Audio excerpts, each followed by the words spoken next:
¿Qué tal? Buenas tardes, otra vez aquí en De Coahuila para el Mundo. Yo soy Arturo Franco y tenemos este espacio en el que estamos conversando, dialogando con diversas personalidades de nuestra entidad que están trabajando en temas muy interesantes. Si se perdieron el episodio anterior de hace un par de semanas, les recomiendo que lo vean. Tuvimos a Juan Pablo Murra, un lagunero que es rector de profesional y posgrado en el TEC de Monterrey, y platicamos sobre el futuro de la educación. En 3 semanas más vamos a tener un episodio que para mí será uno de mis favoritos porque soy fanático del fútbol americano. Vamos a tener a Raúl Alegre, que tal vez los más jóvenes de la audiencia no lo conozcan, pero es el único mexicano que ha ganado 2 supertazones en la NFL como pateador, y tiene una historia de vida increíble. Pero hoy tenemos a mi buena amiga María Valencia. María, bienvenida a De Coahuila para el Mundo. Hola, hola. Gracias por invitarme, Arturo. Qué gusto estar en este espacio tan increíble. Y increíble la trayectoria que tienes en pocos años de tu carrera, has logrado muchas cosas. Yo le puse el título de Energía y Juventud a este episodio. Primero porque hablamos aquí mucho de inspirar a los jóvenes. Hablamos de los jóvenes como el futuro, pero creo que en muchos sentidos los jóvenes ya son el presente. Y tú eres parte de esa nueva generación que está viendo el mundo de manera distinta, que está tratando de cambiar las cosas. Y eso me lleva a la parte de energía. Te has hecho una carrera no solo por tus estudios y muchas certificaciones, sino por tu trabajo en el área de energías renovables, en el área de desarrollo sustentable. Vamos a platicar de cómo cambiar las fuentes energéticas que son el motor del desarrollo económico, no solo en México, sino en el mundo, y nos vamos a meter un poquito en ese tema. Pero empecemos con tu historia personal. Eres coahuilense, eres de Saltillo.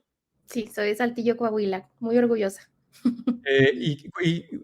Cuéntanos un poquito de tu infancia, de tu familia y de cómo llegaste a estudiar tu carrera, que es en ciencia política y relaciones internacionales. Relaciones internacionales. Sí, pues bueno, de toda la vida mi familia es de acá de Saltillo, Coahuila, mis abuelitos, mi mamá, y pues bueno, siempre tuve un poco la curiosidad en el tema social. De hecho, mi mamá es doctora, mi hermano mayor es doctor, tengo 2 hermanos y todos pensaban que yo iba a ser doctora, pero no fue el caso. Fui una diferencia ahí, todo el mundo pensaba, todo el mundo esperaba eso, pero al final siempre me llamó la atención el tema social. Eh, Incluso en la prepa todavía me gustaba mucho la materia de ciencias sociales, historia, me empecé a involucrar mucho pues en el contexto político de lo que estaba pasando en ese momento. Me acuerdo que estaba entrando la administración de Peña Nieto y entonces, bueno, había todo el país obviamente tenía en la mira lo que estaba pasando y yo decía, bueno, ¿cómo puedo ver desde mi perspectiva y de lo que puedo estudiar, cómo puedo aportar también? Entonces, así fue como decidí estudiar relaciones internacionales. Quería ciencia política, pero fue una cosa también interesante porque pues me puse a investigar y lamentablemente hay un estereotipo de que en ciencia política no hay mucho campo laboral o trabajo específico, entonces por eso decidí irme a RI. Y RI, pues bueno, básicamente o puedes irte al área diplomática, puedes irte al área de comercio exterior, pero el destino me movió al tema de la industria de energía, o sea, energía donde definitivamente. ¿Cómo llegas al tema de energía? ¿En la carrera tomaste alguna materia leyendo el periódico? ¿De dónde comienza ese interés? Fíjate que en la carrera no vimos mucho, o sea, obviamente, pues había materias de geopolítica y pues veías el tema de las guerras y cómo jugaba ahí el papel de la energía entre los países y todavía lo vemos ahorita, ¿no? Entre Rusia, Ucrania y lo que está pasando también en el Medio Oriente y bueno, veíamos muy lejano esto, pero no tenía materias específicas Más bien yo llegué porque siempre había tenido que tenía el interés de estar en gobierno, o sea, estar en el servicio público, en la administración pública, y entonces una maestra en la carrera, ya el último semestre, me dice, oye, hay una oportunidad en el gobierno federal, yo ya había estado trabajando en comercio exterior, o sea, ya tenía una chamba en eso, estaba en la industria, pero la verdad es que yo siempre quise estar en gobierno, ¿no? O sea, para eso había estudiado la carrera. Y se abrió esa oportunidad y pues fue en la Comisión Nacional de Hidrocarburos, una institución que no es muy conocida, de hecho yo decía CNH y pensaba la gente que era la CNDH, la de Derechos Humanos, pero no, nada que ver. Y pues bueno, esa institución ve el tema de exploración y extracción de hidrocarburos, o sea, básicamente lo que se extrae del subsuelo, los hidrocarburos, y en ese momento pues estaba la administración de Peña Nieto, pues eran las rondas petroleras, se abría el mercado, sonaba mucho el tema de la privatización de Pemex y que venían otras empresas aquí a México, entonces me tocó ver todo eso y como ver también el modelo de competencia económica en donde pues nos estamos abriendo. Y ahí fue donde me empezó a gustar mucho el tema de energía, desde 2020 hasta la fecha pues he seguido en esta industria y me encanta. Entraste a la Comisión Nacional de Hidrocarburos, como dices, en el sexenio todavía de Peña Nieto, pero en los últimos años, y ese fue un sexenio en el que el tema energético, bueno, fue una de las reformas estructurales más importantes, más disruptivas, Sí. y en cierto sentido, la reforma que el siguiente gobierno, el de Andrés Manuel López Obrador, le dio de cierta manera reversa. Sí. Cuéntanos un poquito de vivir la experiencia en ese tiempo y de específicamente lo que hiciste dentro de la comisión. Sé que tuviste varios puestos. Sí, pues bueno, claro, hubo mucho reto de mi lado como profesional porque como internacionalista entras a una industria que es muy técnica, entonces pues hay muchas personas ingenieras, incluso abogados muy técnicos, entonces me tocó al principio sí luchar un poquito contra ese lenguaje técnico, pero al final del día también fue una gran experiencia porque me di cuenta y justo a raíz de la reforma que se estaba comunicando de una manera muy técnica y muy compleja y la sociedad tiende a no entender estos temas, ¿no? O sea, y que son súper importantes y que tal vez hace falta llenar de más disciplinas a esta industria para decir, oye, vamos a comunicarlo de diferente manera. Entonces, eso fue una también de las cosas en las que estuve trabajando y parte también, como me tocó esa administración anterior y luego esta, pues fue muy interesante porque como había operaciones de otras empresas multinacionales extranjeras, había una administración de contratos pues muy robusta, ¿no? O sea, en esa institución estaba esa área y venían de otros países a preguntarnos cómo le hacíamos. O sea, Malasia vino a preguntarnos, Noruega, sobre el tema de transparencia de contratos, o sea, incluso la OCDE hizo estudios de México de cómo nosotros éramos un referente en mejores prácticas internacionales para el tema de transparencia. Y entonces, pues bueno, era compartir y abrirnos a otros países que también estaban haciendo lo mismo. Y luego entra la otra administración y pues obviamente todo esto para, ¿no? O sea, paran las rondas petroleras, me tocó ver cómo había mucha interés de inversión y después esto cambia, o sea, definitivamente cambian las decisiones de las empresas y todas estas se fueron a Latinoamérica. O sea, la realidad es que ahora, pues en el mercado brasileño, en el mercado de Colombia, incluso Panamá, Costa Rica, son países que en algún punto nos han estado ganando en tema de inversiones de energía y sobre todo en renovables. Que ya después de la CNH tuve la oportunidad de involucrarme más en otra institución pública y pues bueno, la verdad es que sí nos hemos estado perdiendo de mucho. Tú hiciste, después de tu carrera, algunos cursos, certificaciones en temas como hidrógeno verde, en temas de mercados de carbono, que son cosas muy, muy técnicas, difíciles de entender. ¿Por qué no nos cuentas? Me gusta mucho lo que dijiste de la labor de traducir este aspecto de políticas públicas muy técnicas en un lenguaje en el que más personas pueden entender, pueden involucrarse. ¿Cuál es tu visión de dónde estamos en el mundo en esta batalla en contra del cambio climático? Sí. del rol que juega la mezcla energética y de dónde está México en ese sentido. Yo sé, por ejemplo, que en nuestro estado, en Coahuila, todavía usamos combustibles fósiles en casi 70-80% de las actividades económicas y Sí. tenemos un potencial en Coahuila enorme para energía eólica, para otro tipo de energía renovable solar. Y creo que todo esto lo aprendí de ti, por cierto. Pero cuéntanos un poquito, si me estuvieras tratando de explicar qué está pasando en el mundo de la energía, ¿qué nos dirías? Pues mira, cuando fue la pandemia, obviamente cayó la demanda de los combustibles fósiles y esto también ocasionó dentro del mercado que pues cayera el precio del barril. Muchas petroleras, la OPEC, por ejemplo, también, donde se congrega como mucha toma de decisiones a nivel mundial sobre el petróleo, se hicieron este cuestionamiento también pues de que las cuestiones geopolíticas y sobre todo pues esta difícil situación que nos pasó hizo tambalear ese mercado y muy interesante que las energías renovables ahí tuvieron un papel muy importante porque entraron como a pues este mercado mucho más fácil e incluso los precios se volvieron más competitivos. Hoy por hoy hay energías en ciertas aplicaciones como la eólica o solar, que ya justo mencionabas tú, que son más competitivas que el carbón, que el petróleo o el gas natural. Y en México, si bien, como decías también en Coahuila, la mayor parte de la energía viene de combustible fósil, también en el país, o sea, más del 70% es de combustible fósil. Entonces, y es una cosa un poco lamentable porque realmente teniendo otras fuentes de energía más competitivas, o sea, realmente la sociedad, los mexicanos podrían tener tarifas eléctricas mucho más baratas si nosotros tuviéramos este tipo de infraestructura, ¿no? Eso fue lo que se paró en esta administración.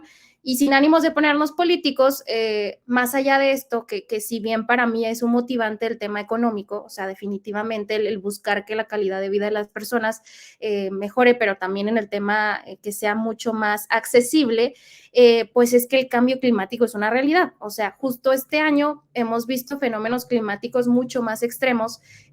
No nos vayamos tan lejos en Acapulco, hace varias semanas, cómo golpeó la costa ahí el huracán Otis.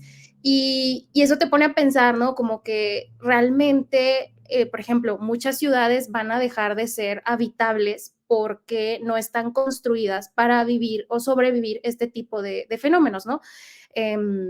Incluso dentro del mundo, o sea, en ciertas regiones ya están migrando actividades económicas como la agricultura, la ganadería, porque pues está haciendo mucho más el tema de las sequías, las lluvias extremas.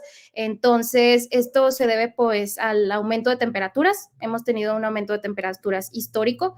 Se prevé que en los siguientes años e incluso para 2050 estemos a 2 niveles más de temperatura, o sea, más 2 grados. Y esa es la cuestión. Necesitamos mitigar y adaptarnos al cambio climático, ¿no? Debemos de tener este aumento en temperaturas. Y para esto, pues evidentemente tenemos que cambiar de esas fuentes de energía, ¿no? O sea, ya no podemos utilizar combustible fósil para el transporte, para generar energía, la electricidad, incluso para la agricultura, los edificios, o sea, muchas cuestiones que como sociedad e industrias se tienen que transformar enteramente. O sea, en los últimos 50-60 años de la historia económica del mundo, por decirlo de alguna manera, hemos visto mucho progreso, ¿no? Hemos sacado mucha gente de la pobreza en países como China, India, en México hasta cierto punto.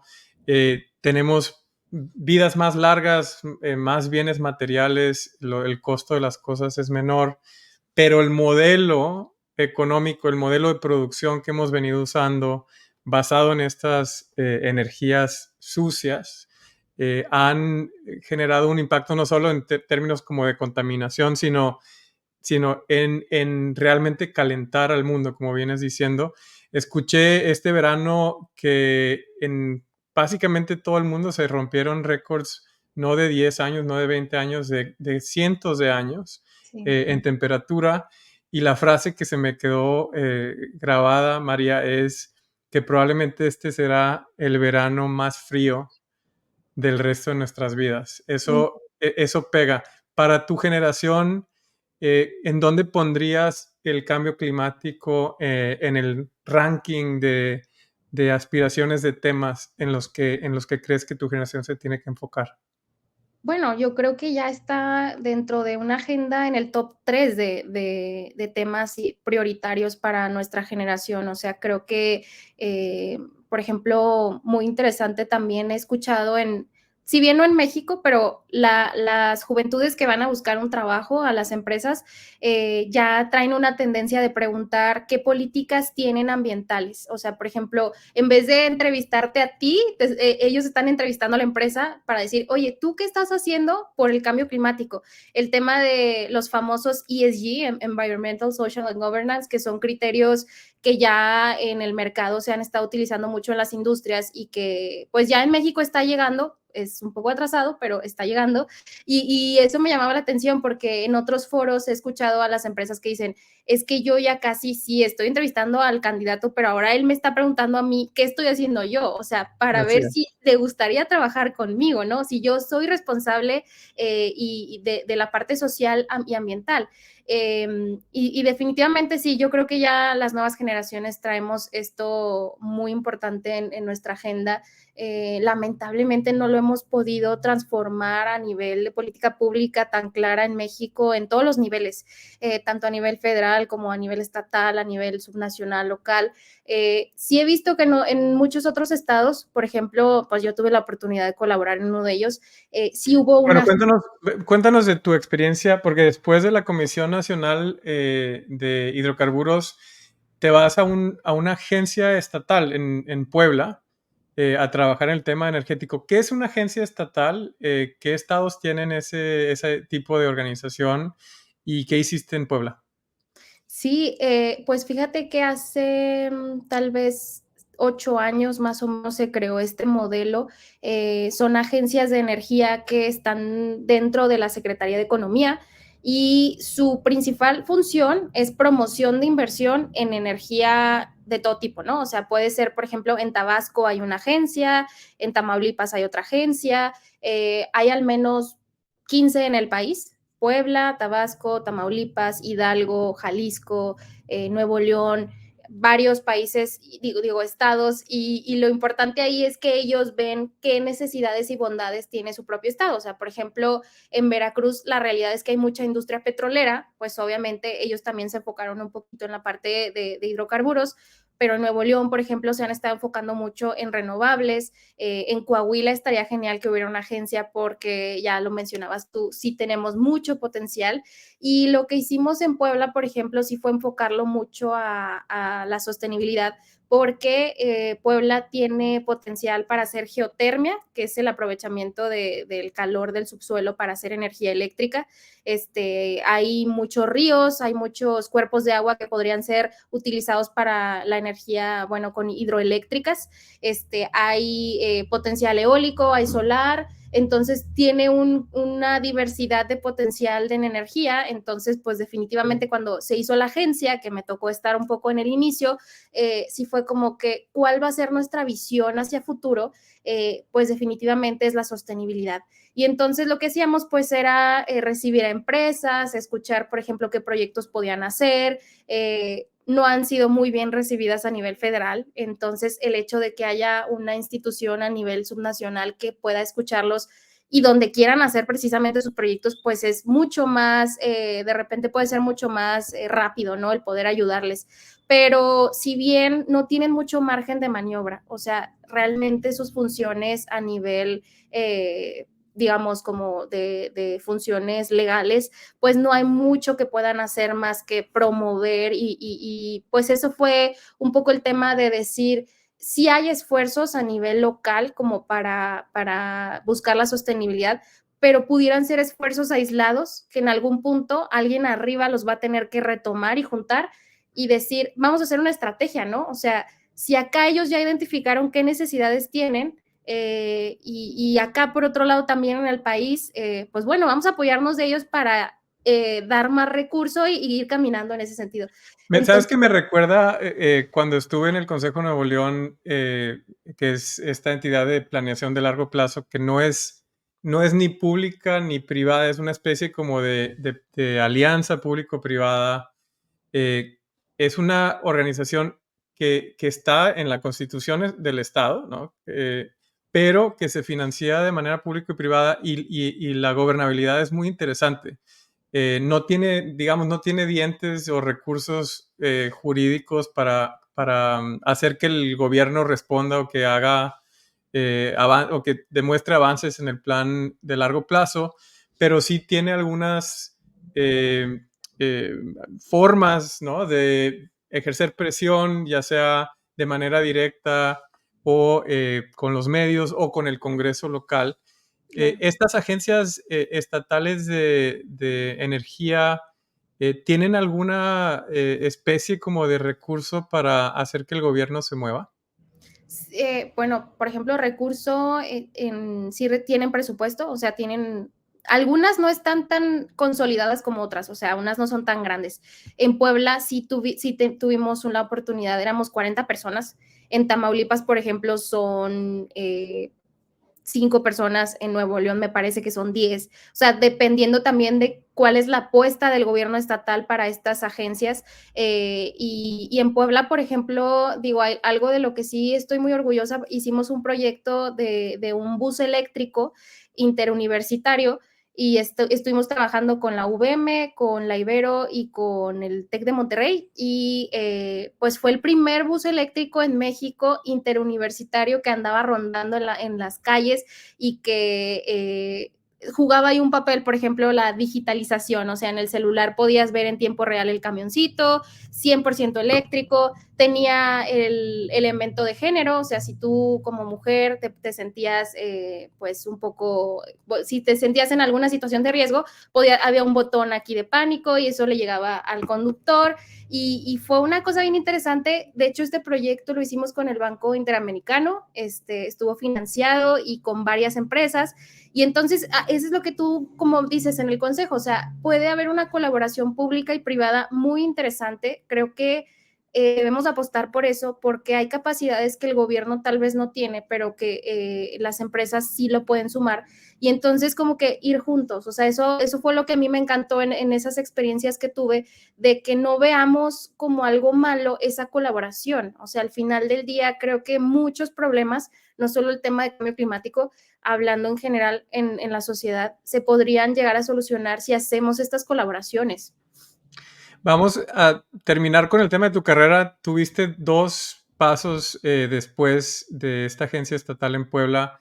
Trabajaste con la Comisión México-Alemana Sí, con la de Cámara México-Alemana. Cámara México-Alemana y ahora estás trabajando en el tema de energías renovables, pero desde la perspectiva del sector privado. Cuéntanos un poquito qué estás haciendo ahorita. Ahorita, bueno, justo estoy en una empresa que hace infraestructura en diversos proyectos de energía eléctrica, con cogeneración, por ejemplo, que es una tecnología que tiene doble propósito en aplicaciones térmicas y eléctricas. O sea, por ejemplo, industrias, empresas como las papeleras que usan mucho vapor o mucho calor para sus procesos, podrían ahorrarse energía teniendo equipos específicos como parte de eficiencia energética. De hecho, cuando uno habla de transición, uno piensa o tiende a pensar en energía eólica, proyectos muy grandes, y la realidad es que por donde debemos de empezar es en reducir el consumo de energía. Y eso empieza en nuestras casas, o sea, empieza cualquier persona que tenga algún consumo, ya sea incluso también en el coche, el combustible que utilizamos, la gasolina, es el tratar de reducir, ¿no? Entonces, eso es una cuestión como cultural que deberíamos de también poner sobre la mesa mucho. Ahora que fue el tema del agua en Nuevo León, se hablaba de, oye, hay que hacer más infraestructura, pero nadie se pone a pensar de, no, oye, hay que reducir el consumo, no podemos seguir pensando igual, ¿no? Y acá en esta empresa, bueno, aparte de hacer cogeneración, ahorita lo que yo estoy enfocada es en el tema solar. justamente hay una figura como en México que se llama generación distribuida, que son pequeñas centrales de energía fotovoltaica que puedes poner, por ejemplo, en los techos de las industrias. O sea, definitivamente una industria tiene un consumo muy alto, pero un porcentaje de su consumo puede ser de energía renovable, ¿no? Directamente, poniendo paneles en sus techos. Entonces, prácticamente es en lo que estoy ahora como que buscando, pues que algunas industrias, ya he trabajado con una industria de la agricultura, con la textilera, que están migrando a este tipo de modelos. Y con la cámara, con la CAMEXA, que es la Cámara México-Alemana de Comercio e Industria, hay una tecnología que se llama hidrógeno verde. A grandes rasgos es un gas, es como el gas natural. Ya se usa en algunas aplicaciones en la industria, por ejemplo, el hidrógeno se usa desde hace muchos años, la NASA lo usaba para la propulsión de los cohetes y la utilizan industrias como el acero, como el cemento, que necesitan calentar calderas gigantes, o sea, necesitan a altas temperaturas este tipo de gas. Y hoy por hoy ese gas, más del 90% viene de combustible fósil. Entonces, definitivamente genera muchas emisiones de carbono y la realidad es que pues se puede hacer mucho más sostenible como el hidrógeno verde, que si viniera de energía renovable, pues ya sería la emisión de carbono cero. O sea, cuando uno utiliza este gas, lo único que genera es vapor de agua. Ya. Y es muy interesante porque esta tecnología ya la pueden utilizar para el transporte. O sea, en Europa, por ejemplo, ya hay trenes de hidrógeno verde, ya hay camiones de hidrógeno verde y se está pensando para mover barcos, por ejemplo, o aviones. O sea, uno se ponía a pensar hace 10 años, ¿cómo vamos a descarbonizar los barcos? O sea, que son cantidades gigantes de combustible, viajes de meses, o sea, la mercancía que sale de aquí de México a China, o sea, es demasiado tiempo, y el hidrógeno es ahí donde va a poder ayudar muchísimo. Entonces, pues básicamente he estado trabajando en ese entorno. Excelente. Sabes que la frase que se me vino a la mente es que esa que dice el futuro está aquí, pero está mal distribuido, ¿no? Ya vemos en pequeños pedazos del mundo, como decías, en Europa, con los trenes, etcétera, Ujú. cómo puede ser ese futuro de todos, cómo podemos tener crecimiento económico, actividad económica sin hacerle daño al planeta, Sí. pero no hemos sabido llevar esa tecnología, incluso por ejemplo, con los paneles solares que han bajado mucho en costo, ¿no? Sí. En los últimos años, en las últimas décadas. El futuro está aquí, está mal distribuido también en la conciencia de la que hablabas, ¿no? De lo que tenemos que hacer. Me recordaste hace un par de meses estuve en Sudáfrica, en la ciudad de Cape Town, y Cape Town tiene un problema muy grande con energía eléctrica, también con el agua, entonces me recordó un poquito lo que está pasando en Monterrey, Sí. al grado en el que si tú vas a un supermercado, a un mall, eh, tienen que tener la mitad de las tiendas del mall apagadas en cualquier momento porque no les alcanza la energía eléctrica para tener todo prendido. Entonces yo me fui a cortar el pelo y cuando llegué al lugar, las luces estaban apagadas, pero las personas Sigue que estaban cortando funcionando. el pelo tenían luces, tenían de batería, ¿no? Y otras cosas. Y, y lo que pensé fue, bueno, a lo mejor la gente diría, Sudáfrica está mal, ¿no? Está subdesarrollado, lo que quieras, pero de cierta manera ellos ya tienen la conciencia que no tenemos nosotros, de Sí. que ese es el futuro es que no vamos a tener ni el agua ni la energía que necesitamos. Y Sí. entonces de cierta manera pensé, no, Sudáfrica está ya preparada, ya es resiliente a esto, ya, o sea, ya saben que hay que apagarle a la llave, ya saben que hay que apagar la luz y ya saben cómo vivir con este tipo de problemas. Vamos, entonces, a mí me gustaría cambiar un poquito de tema porque empezaste platicando de que estudiaste relaciones internacionales porque tenías esta como vena pública, querías hacer algo en la política. Tuviste dos experiencias muy, muy interesantes en diferentes gobiernos, federal y estatal. ¿cuál es tu visión de la juventud en la política y qué piensas hacer a futuro? Híjole, qué interesante pregunta, qué interesante y complicada. Fíjate que, pues bueno, creo que la cultura política en México es un tanto complicada, ¿no? Porque definitivamente los partidos políticos han estado jugando ahí un papel histórico y me he fijado muchos colegas, amigos que han estado o que están incursionando en el tema político, pues evidentemente han entrado por algún partido, ¿no? Y es importante, es bueno, porque definitivamente necesitamos más jóvenes en la política, pero creo que sería mucho mejor, por ejemplo, si hiciéramos desde la sociedad civil este encuentro de jóvenes también en donde tengamos una agenda muy clara y que más allá de los colores o banderas que haya, sigamos avanzando, ¿no? O sea, creo que sí hay más predominancia también o ha crecido el tema de la sociedad civil.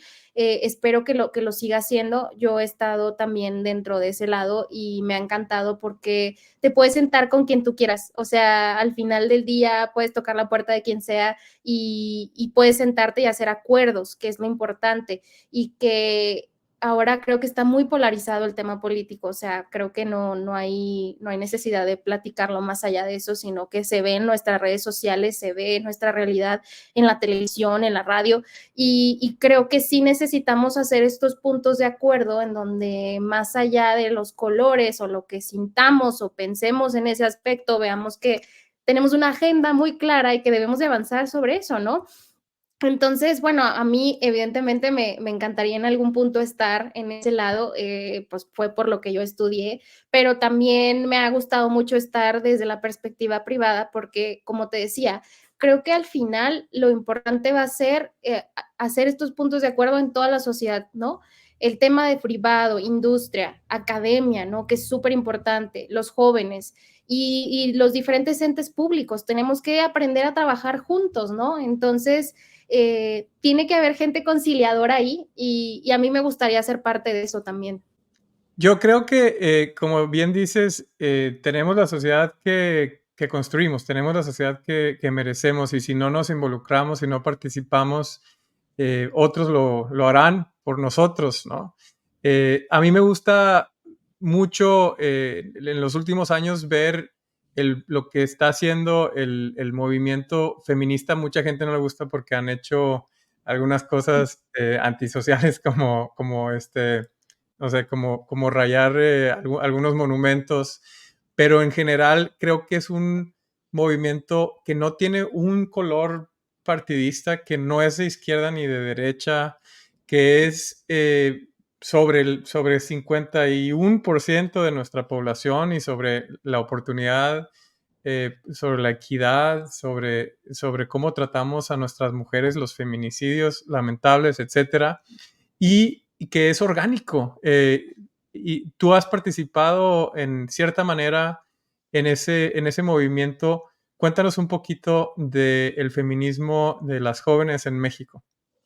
Híjole, me encanta ese tema porque justo en general creo que ningún movimiento social es estático y de repente pareciera que eh, nos tenemos todos el derecho de juzgar a los movimientos cuando la realidad es que van evolucionando conforme a las necesidades de la sociedad. Y a mí me ha tocado estar, vaya, yo inicié dándome cuenta muy tarde, creo yo, porque en la universidad incluso no era muy consciente de la problemática de ser mujer en una sociedad que es machista, como es en México y sobre todo en el norte, ¿no? Acá la verdad es que sí, el comportamiento cultural es mucho mayor en el tema del machismo y una crece así y hasta que tiene diferentes experiencias se da cuenta de esa diferencia de decir, híjole, tal vez por eso así me sentía de niña, ¿no? O tal vez por eso no me sentía tan cómoda cuando veía ciertas cosas, ¿no?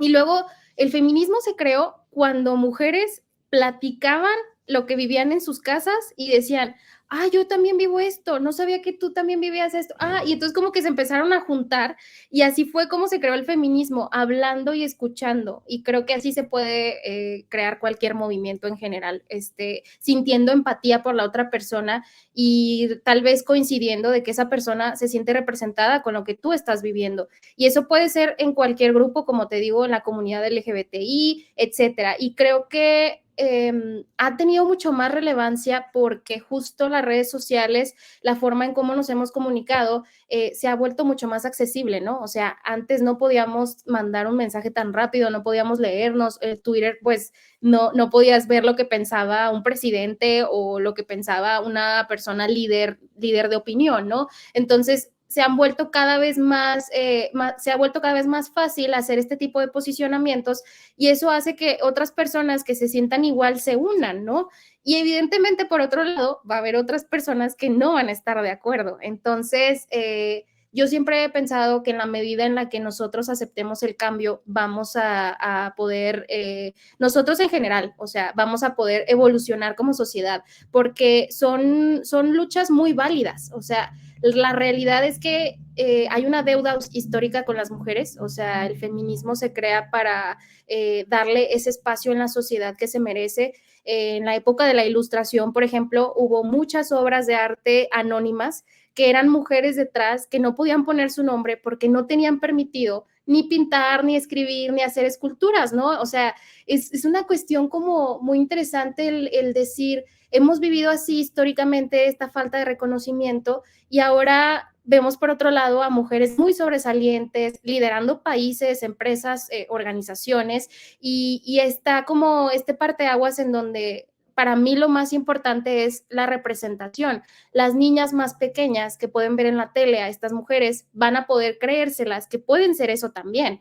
Antes no había tanta representación, entonces yo creo que va muy de la mano con la evolución social que hemos tenido, con la tecnología, con el acceso que hemos tenido al conocimiento y cada vez más vamos a ir cambiando. O sea, yo lo que pienso es que no se resistan al cambio porque eso inevitablemente va a suceder. O sea, no lo vamos a poder parar. Entonces, yo creo que mejor seamos más empáticos, tratemos de entender esas luchas.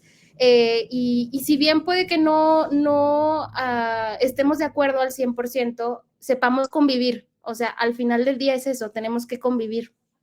Hay muchos estudios que demuestran que los equipos liderados por mujeres, que las organizaciones lideradas por mujeres, que incluso los países liderados por mujeres tienen no solo mejor desempeño, sino la verdad es que son más sensibles, más conscientes, la gente se siente mejor, más conectada. Durante la pandemia, los países que mejor manejaron la situación casi todos tenían primer ministra o presidenta, ¿no? Que estoy Okay. pensando en Jacinda Ardern, por ejemplo, en Nueva Zelanda. Y México, por primera vez, tiene una alta probabilidad el año que entra de elegir a una mujer presidenta. No sé, de hecho, nunca he usado el término. Se dice presidenta. Bueno, primero, ¿cómo se dice? Y segundo, ¿cómo te sientes? Ok, sí, sí, sí, dice presidenta. De Okay. hecho, ese debate siempre ha estado, pero también yo le llamo lenguaje no sexista, que es muy diferente al lenguaje inclusivo de la comunidad LGBTI, pero, por ejemplo, cuando en una empresa, en algún proyecto donde estuvieron involucradas mujeres, se les agradece, muchas gracias, ingenieros, pueden decir, ingenieras, ¿no? O sea, como darles ese valor y ese reconocimiento en las palabras, o sea, lo que no se nombra no existe. Entonces, el poderlo decir de esa forma, porque también es lo que te digo, al final quien está escuchando, pues son los niños y las niñas que si les cambias ese chip van a poder crecer sin ese diferencial de, ok, yo también puedo ser ingeniera, por ejemplo, ¿no? Una cosa por el estilo. Y bueno, hablando del tema de cómo nos sentimos, por ejemplo, cómo yo me siento en esta situación, la realidad es que sí, en una parte personal me emociona mucho el que pueda ser una mujer, estar en esa figura tan importante para el país y que en la historia hemos batallado mucho para que culturalmente se acepte a una mujer en una toma de decisiones. O sea, más allá de eso, el que creo que sí estamos evolucionando muchísimo como sociedad. En México, sobre todo culturalmente, creo que hemos tenido muchas áreas de oportunidad y el hecho de que pueda llegar una mujer ya como que se va a quitar ese chip de, ok, entonces las mujeres también pueden liderar empresas, también van a poder liderar otro tipo de organizaciones y ya las hay ahora, pero creo que hacen falta más espacios, ¿no? Para las mujeres. Entonces, sí es emocionante. Evidentemente, ya hablando en términos políticos, pues está medio complicada la discusión, pero más allá de eso, la parte cultural a mí me emociona mucho. Pues sabes que a mí lo que me emociona es saber que en México y en Coahuila existen personas jóvenes que tienen la preparación en temas tan sofisticados, tan importantes como energías renovables, que tienen el compromiso social para meterse a movimientos que son, como dices, deudas históricas y urgentes, ¿no? De equidad de género, que tienen la aspiración en el presente o en el futuro de servir a su país desde la esfera pública y que me dan clases de todos esos temas. Así que María, como siempre, te agradezco por todo lo que aprendo de ti y de tu generación, incluso como decir, ahora voy a decir presidenta, de aquí en Yay. adelante. Y esperemos que sigas con esta carrera tan exitosa. Creo que puedes inspirar a muchas otras mujeres de nuestro estado y de nuestro país con lo que has hecho y sobre todo cómo lo has hecho, porque lo haces además con una gran empatía y como muy cool también. Así que eres un orgullo coahuilense y me encanta platicar contigo. Muchas gracias, Arturo. Yo creo que este espacio es importante para que tu audiencia y toda la audiencia que esté escuchando esto sepa que sí hay personas en Coahuila que están buscando cómo avanzar en problemáticas que tal vez no las han puesto sobre la agenda en nuestro estado. Hay que empujarla y hay que hacer comunidad. O sea, al final del día siempre digo esto, acerquémonos, trabajemos juntos, hagamos comunidad, porque eso es lo que nos va a ayudar a salir adelante. Entonces, gracias por el espacio y también me encanta platicar contigo. Muchas gracias. Excelente. María, muchas gracias y nos vemos en la próxima.